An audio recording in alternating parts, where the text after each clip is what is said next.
evening, everyone. This is a presentation from the U.S. Spiritist Association, thank you. United States Spiritist Federation, if you go to their website, they have lots of different things. Topics ranging from the books of the Spiritism, the 5 books of the codification, things on gospel at home. They have a whole list of workbooks for moral development, which is the main goal of spirits, right? Trapped in a physical body, anchored to the world. Our spirit is here, right, to evolve based on our actions. So the main goal for us is to evolve morally, this life and the next and all of them. But tonight we're going to focus on this, the gospel at home. How many of you live in like the most peaceful house ever and it's always tranquil and there's never any problems? Smart man. That's good. I like this guy. All right, how many of you feel like most of the time it's okay, but a little bit better would be okay? Yeah? I think we're all like that, right? For the most part. So how many of you are familiar with the gospel at home? All right, so a lot of you practice it already. For those of you that don't, we're going to review basically an outline on how to conduct it and talk about the reasons we do it, which are probably pretty obvious, but sometimes we forget, so we will revisit these things. All right. So, what is the gospel at home? What do you see there? You see a table with a family holding hands. They're praying together, right? But it's essentially a venue for spiritual growth. When your family joins together for this meeting once a week, a lot of things are happening, right? I have 3 small children. How often do you think they're excited about doing the gospel? Extremely. Oh, yeah. What? Is it really Wednesday? Do we have to? Are we going to do a short one or a long one? Right? Are we going to color anything? Because Mommy has different things for them to do during this. But anyways, what are they learning? They're learning some consistency. I'm learning some tolerance for their action, right? Or patience, right? With their 9-year-old or 10-year-old lack of attention. So it's a work, right? We're going to be respectful. We're going to be compassionate. And we're going to grow together as a result of doing this. And ultimately, as you know individually, when you say a prayer, whether it's in the morning or when you go to bed or maybe it's sometime during the day, I think everybody can relate to that harmonious feeling or that peaceful elevation or the elevation of positive energy within you when you say a heartfelt prayer.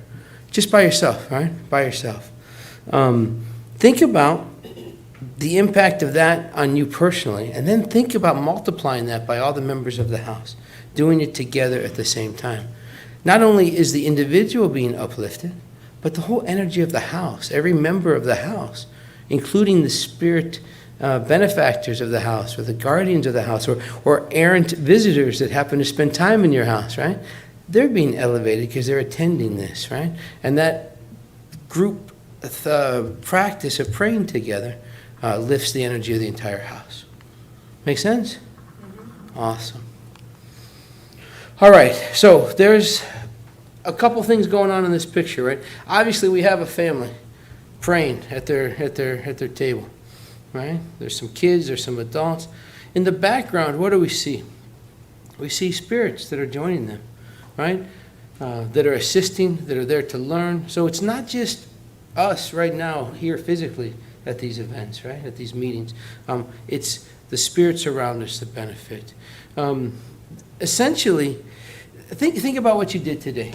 Think about your thoughts throughout the day. How many of you didn't have a single negative thought? Tim, always. He's Mr. Positive, I call him. I call him half full, all the time. It's good. But for those of us that did have a negative thought, right? Think about what happened. You have a negative thought, your energy drops, and you're drawing to you negative energy. Well, there's a good chance most of us brought some of that energy with us tonight, right? When we do our gospel at home, we have that ability, just like you're cleansing yourself now, you're elevating your energy, you may have brought some folks with you, but they're probably gonna go away and leave, because they're gonna get elevated a little bit for being here. So when you do this at home, you do that for yourself as well as the walls of your house. You elevate the energy, you create this positive energy, and errant spirits or negative energy, right? They don't like positive energy, right? They're going to go someplace else where they feel more affinity for their environment. So that's a big part of what you do. They talk here about this evangelic piece to this, right? As we do the gospel at home, and we'll talk more about the components of this process. But as we're doing this, you're kind of germinating the environment, right? You're dropping seeds of positive energy and sprouting, right, that positive energy throughout the week. So as we talk about bringing things with us, right, into the center, into our home, we will go through periods of time, right, and when we are accompanied by more negative energy than others, right? Things are bad, we're maybe doing things less moral than we typically would do. We're spending time with people, doing things, well, whatever it is, right? Our energy's low. So there'll be times when we are going through a spiritual conflict in the sense of an obsession to some degree, right? In those times, this gospel at home that we do can really help educate and liberate those attachments, in the sense that in addition to the family praying together, the spirit that is connected, that's doing harm or providing negative attunement or energy, could be free, could be liberated, just as a process of the energy being raised. So it serves a couple of purposes, some more serious than others, we would say. But it definitely, by doing it regularly, you can build that force field, if you will, around you and around your house. They tell us in the gospel that this is a very powerful moment, right? For the individual, right? For the person participating. So whether that's my 9-year-old daughter or my 60-something-year-old mother-in-law that does it with us sometimes, or the 51-year-old kid at heart, right? We're benefiting personally, building our moral character because of what we're reading, by what we're studying, by the thoughts or the impressions that we talk about, that we share during the meeting. It also strengthens the ties, both among the individuals at the meeting as well as the spirits that have joined them. So when I think about the start of our meetings at home, right, we always start with, again, do we really have to, a long one, a short one, that kind of stuff. But what I find during these sessions, our gospel is every Wednesday. I'm sorry, we changed it. It's Sunday morning, 10 o'clock. No wonder I miss it sometimes. I still think it's Wednesday, right? but, honey, it's time. Oh, yeah, it's Sunday morning, right?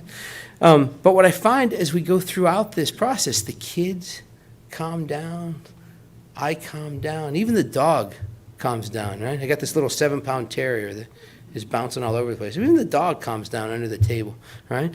And as a group, as a family, they almost turn into a little family meeting, right? Where the kids are now opening up about how the stories we read in the gospel, how they can relate to something that happened at school that week, or how something their sister did made them feel like this. So the family kind of repairs any obstacles that may have been opened up by the talk, right? They have a chance to talk about it.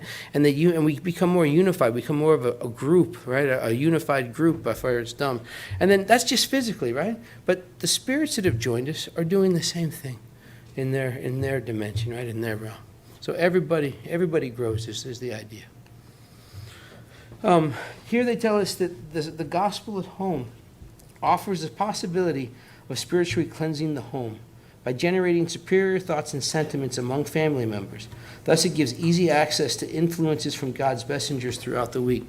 So part of our prayer, especially the closing prayer, frequently, you'll hear either my wife or myself, as part of our prayer, actually doing a spiritual cleansing of the house, We'll ask for the good spirits, for our guardians to cleanse the house. And we'll actually verbalize it here in the family room, through the kitchen, in the bedrooms. We'll go through every room of the house, right? Even the garage. Yeah? We'll verbalize these rooms, asking for it to be cleansed and lifted up. And that's part of the process, right? That's part of the desire. We are coming together as a family. We're praying. We're lifting ourselves up, but we're also cleansing, eradicating any negativity that we brought in throughout the week, right? Fortifying the walls, increasing our defenses for the week to come is a big part of it. And when you do that, right, when you have more elevated energy in your home, I think I don't remember if we talked about this. Was it last week we had a visitor, right? And what did she tell us? Was it her or Peter the week before that talked about there's no such thing as cold, right? Cold, it was last week. Cold is the lack of heat, right? What else did she tell us? There's no such thing as evil. There's only the absence of good, right? So when you spend the time to do this, you're increasing the good, right? You're increasing the positive vibrations, which eradicates the absence of those things, which helps the house stay more harmonious throughout the week. All right, so some guidelines, okay? They're rules, and I would say I don't like absolutes. I'm not a hard and fast kind of guy, but I would say these rules are meant to be followed. You can deviate to some degree, but it's ideal, they teach us, that we should be consistent, specifically the same day of the week. Now, just because we did it on Wednesday nights at 9 o'clock or 8:30 for a long time, doesn't mean you have to do that forever. Because of school schedules, because of soccer practice, actually, I'm married to a Brazilian, so my girls all play soccer, right? Did World Cup start today? Who played today? How was it? Good game?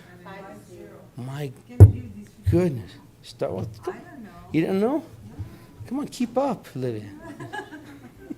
So soccer practice interfered with our gospel a couple seasons ago or whatever. So we changed it to Sunday morning. So we start our day I think we do it at 10. The idea was 9, and that wasn't working. So we found the time that works. So now we do it every Sunday morning at 10 o'clock. So we're consistent with that. If it needs to change, we can. So as the kids get older or something comes up, we'll change that time and date. And they say by consensus. So if there's, a lot of people in your house, the majority kind of wins, right? In the sense of whatever works for most people. Try to find something that works for everybody. And that's not just so that everybody in the family knows the schedule. Remember, we are connected. We're spirits, right? Spiritual beings trapped in this mortal body, right? Linked to the world around us, the immortal world around us, right? So we have guardians, we have people or spirits that spend time with us, that follow us, but we don't control their schedule, right? They have other things to do, right? They're busy, right? So we want to be consistent for them as well, so that they know that every Sunday morning at 10 o'clock that the Turri family is getting together for gospel. It helps them utilize their resources as well. Okay? All right. What else do we do at these meetings? We suggest that you have water, yeah? A vase or a pitcher, rather, of water becomes magnetized with the energy in the room during the meeting. You drink that after the meeting, like we do after passes here at the house, at the center. And these meetings don't have to be big, right? If you live alone, I think there's a slide on this. If you live alone, you still should do a gospel. So how do we do it, right? How do we start our meetings here, right? We start with a simple reading. We say a prayer, a very simple, heartfelt prayer. Either my wife or I will do that.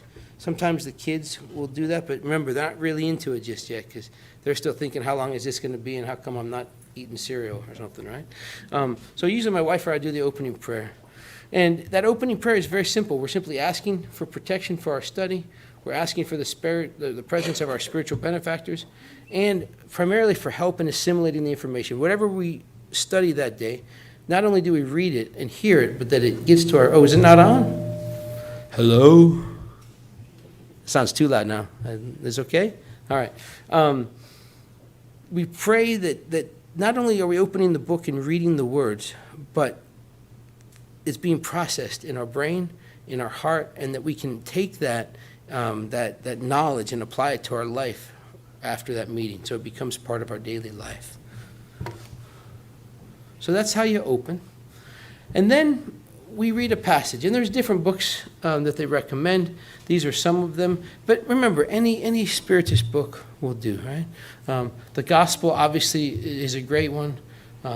These other books are wonderful. But any book that's uplifting, that teaches moral advancement, growth, is awesome.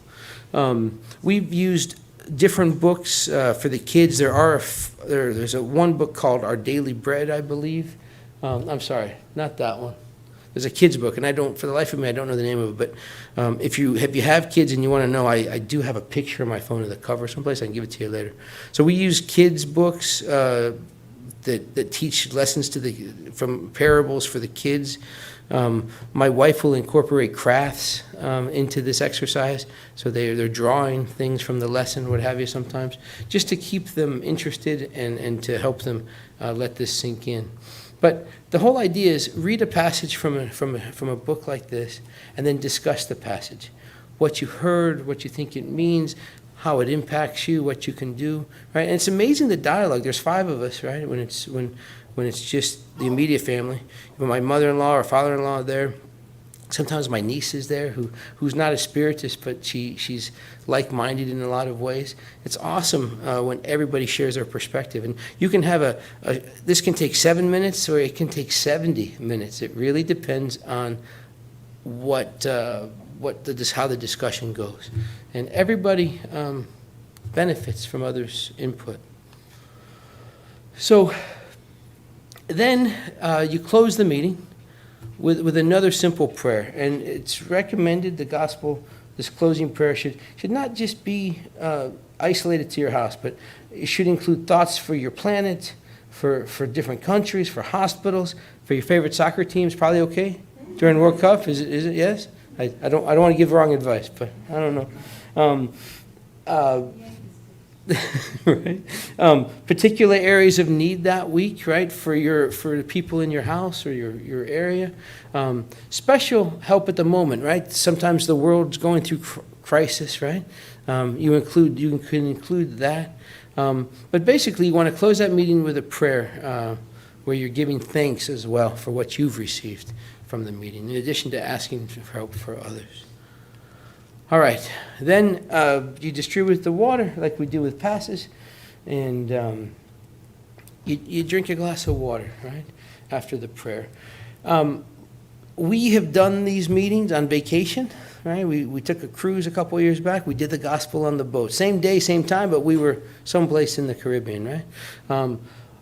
The kids have been at Grandma and Grandpa's for the weekend, but my wife and I, we still do the gospel, right? It's ideal to do it in the same place, the same time every week, but life happens, yeah? You travel, you have to be places. The key is you should still make time to do it. And if you need to change it because your life changes, it's okay to change it. All right, so here's the piece about living alone.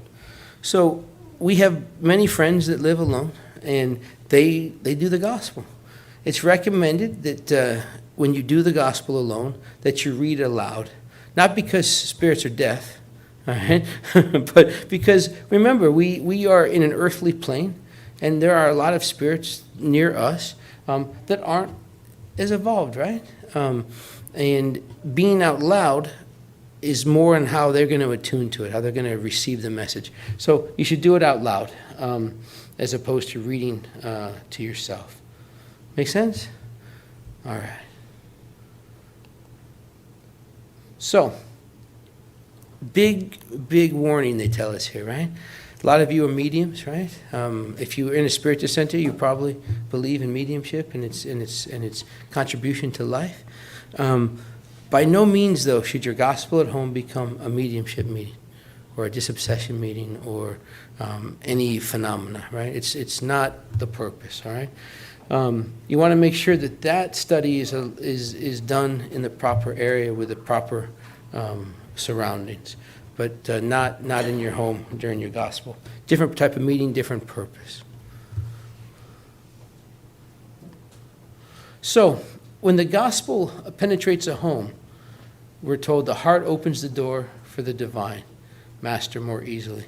And essentially, why do we call it the gospel at home, right? Because we're studying the word, the message of Christ, right? The parables, the lessons that he shared as he walked the earth, from a spiritist perspective, right? So most of us have seen traditional Bibles. We probably have them, some of us, right?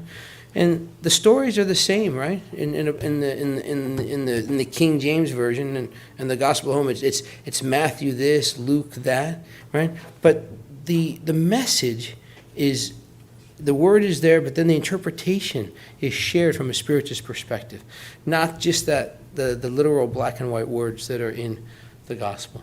And that's why it's called the gospel at home. When you take the time to do this every week, you're helping to connect your home, not only to the word or to the message, but to that energy of the gospel. So Spiritism postulates, right, that the first rule for us is to love one another, right? We call that charity, right? That's like the church piece of Spiritism, right? Charity towards others, charity toward our fellow man, to love one another like we love ourselves. The second piece that they postulate is to educate yourselves. There's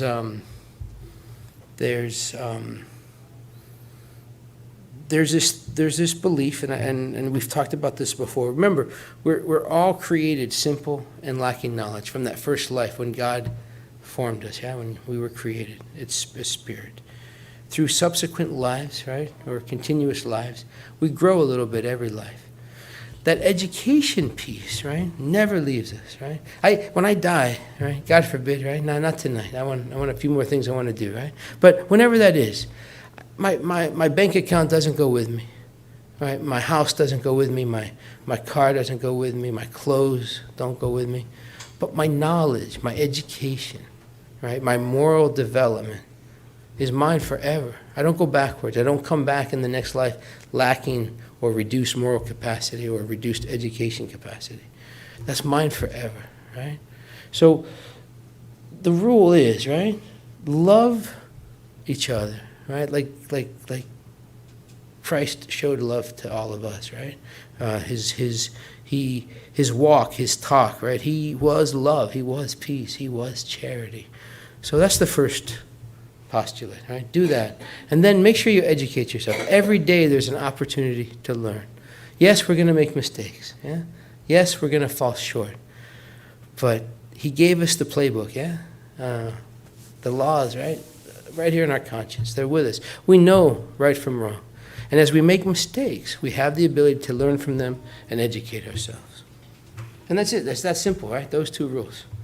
How come it's so hard then, yeah? Right? It sounds so simple, but yet we know it's hard to do that all the time.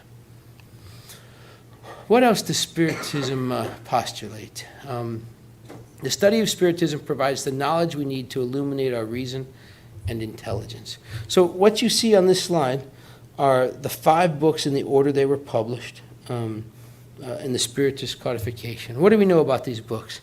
Were they written by a man? Are they one man's thoughts, one man's words? No. Yes, they were penned by Allan Kardec, yeah, who took lots of information from a lot of different mediums, right? All the consistencies, right, were formulated or put together in this order, so that we would have wonderful answers to questions on life, right? And it started with the Spirit's book all the way through Genesis. Again, his name is on those books, right? Because he did write them in the sense that he put the message together. But the information, the message is from spirits from the other side, talking to many different mediums over that time period.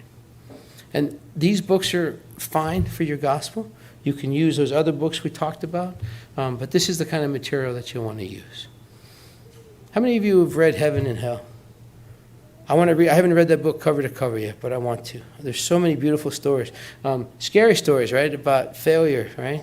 But Heaven and Hell, to me, takes the stories of people that lived just like I did, right? When they were on the earth, they tell their successes, their failures, and they give you advice based on their mistakes, right? And you're living a lot of that stuff, right, now.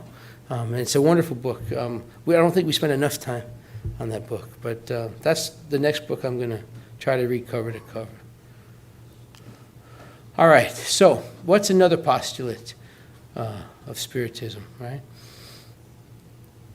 It's those 5 books that we just talked about, as well as hundreds of books, right, that are available, that were penned by mediums, right, from spirits.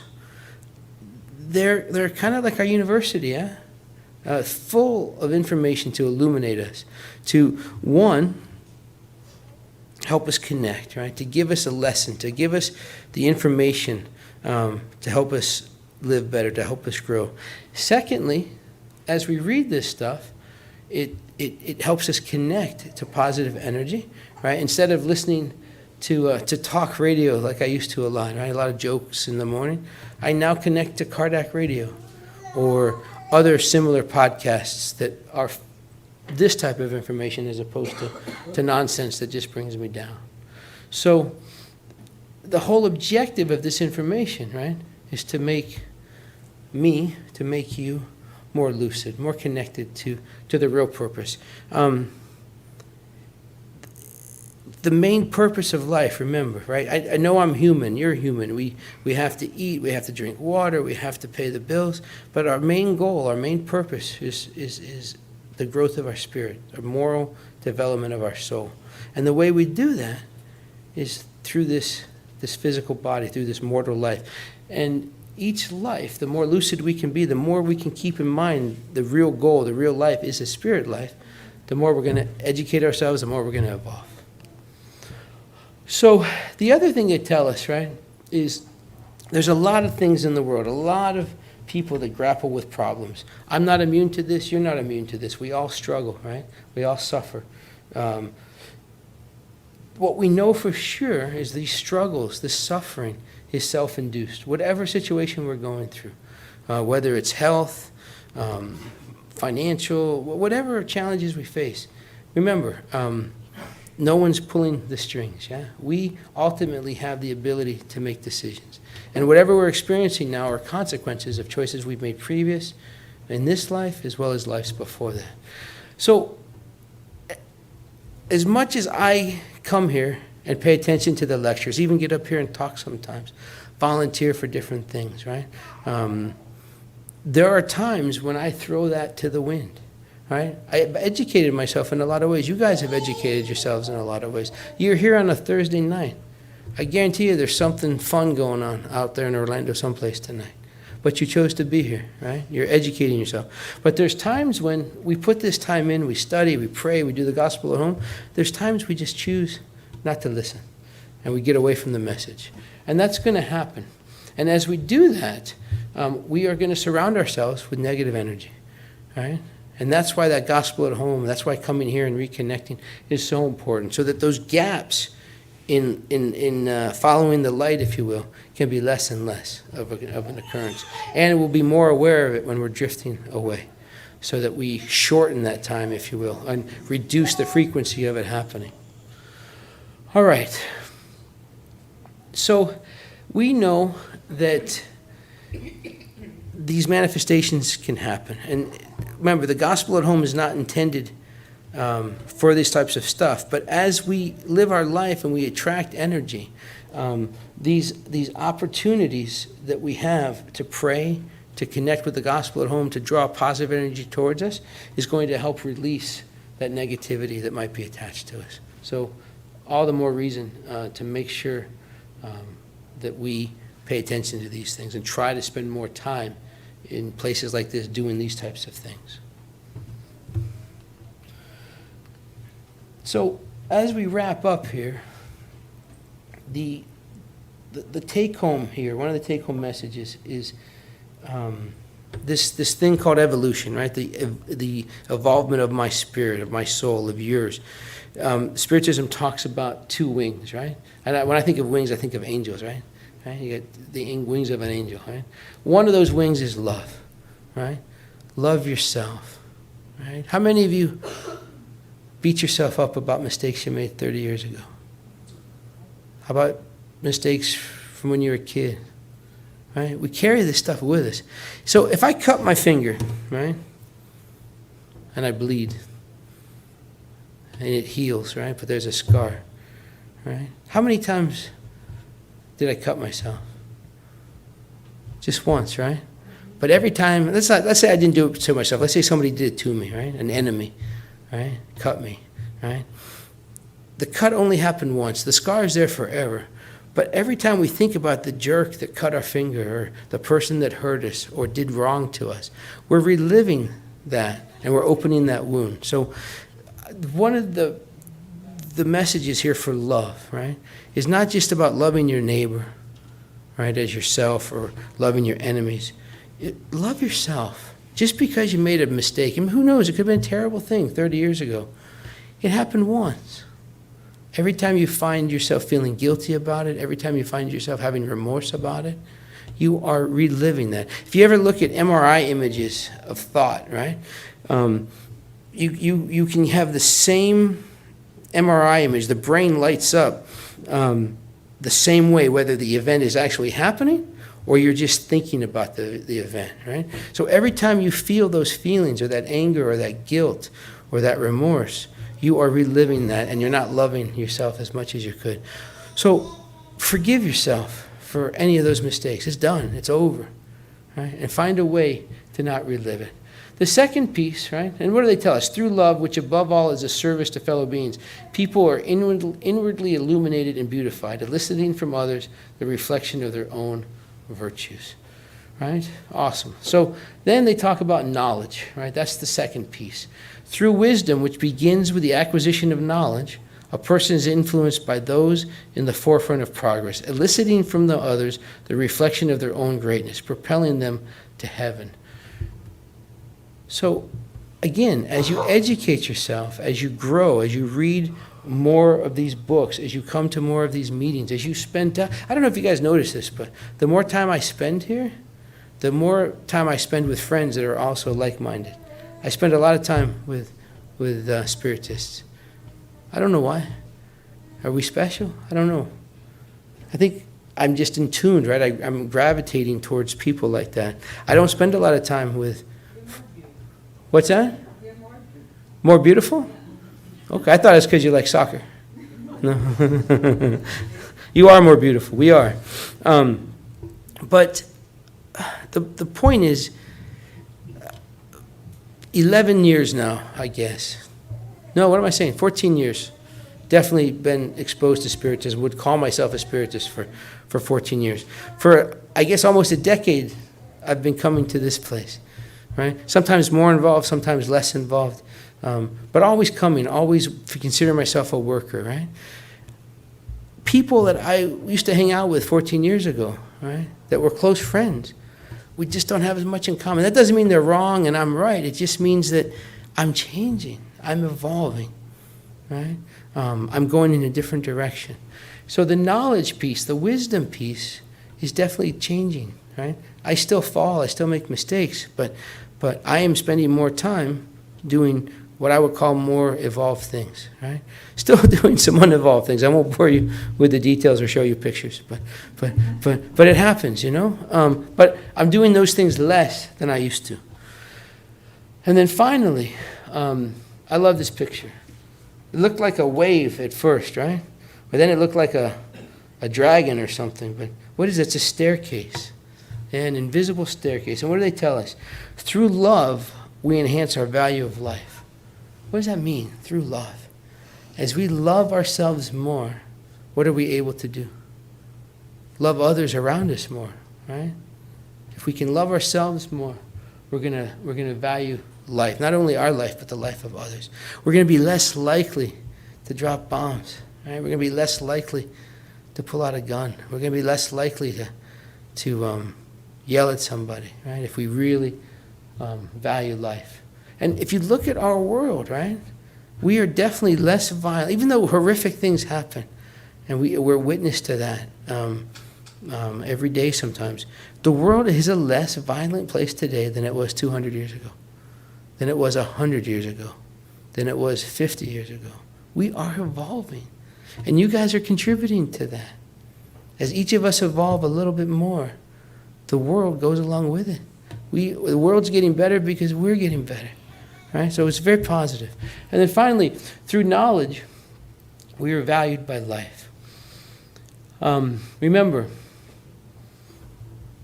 your knowledge can never be taken away from you, right? The more knowledge you acquire and the more lives you live, the more valuable they become in the sense of you're doing more good, you're helping others, you're lightening your load, you're lessening your ego, your pride, your addiction, your vice, right? As you gain more knowledge. Here's the thing, 14, 15 years ago, I didn't know I was messing up.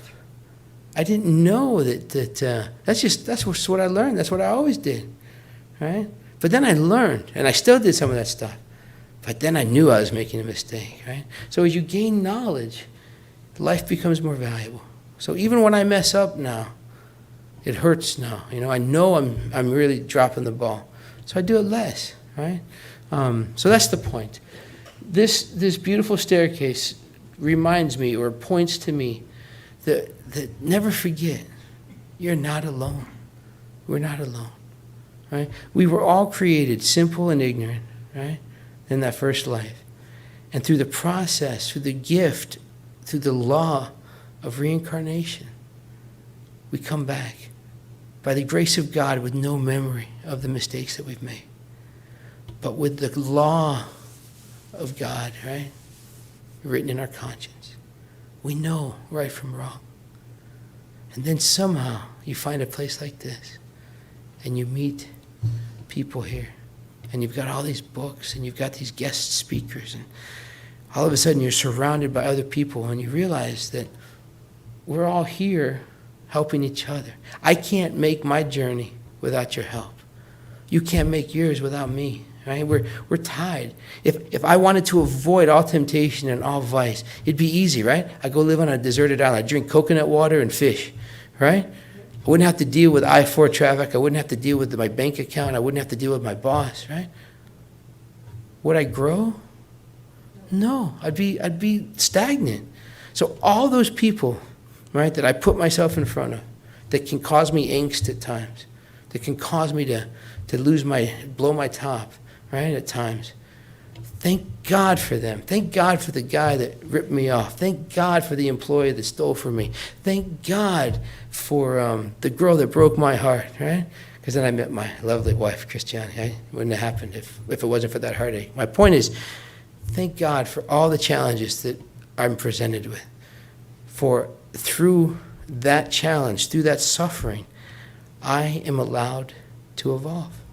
I can lower myself and retaliate and seek revenge, or I can follow the example of Christ and love those that persecute me, knowing that I have all of the assistance from my guardian angels, from mentors from the other side. I'm able to hear their intuition if I elevate my energy. I'm able to choose whether I want to listen to them or not, all based on my free will and the gift of reincarnation. I grow, knowing that my destiny, right, at my own pace, at my own will, ultimately I will become a pure spirit. I'm getting there, one step at a time, with your help. So thank you for putting up with me tonight. I appreciate your patience and your attention. Thank you so much.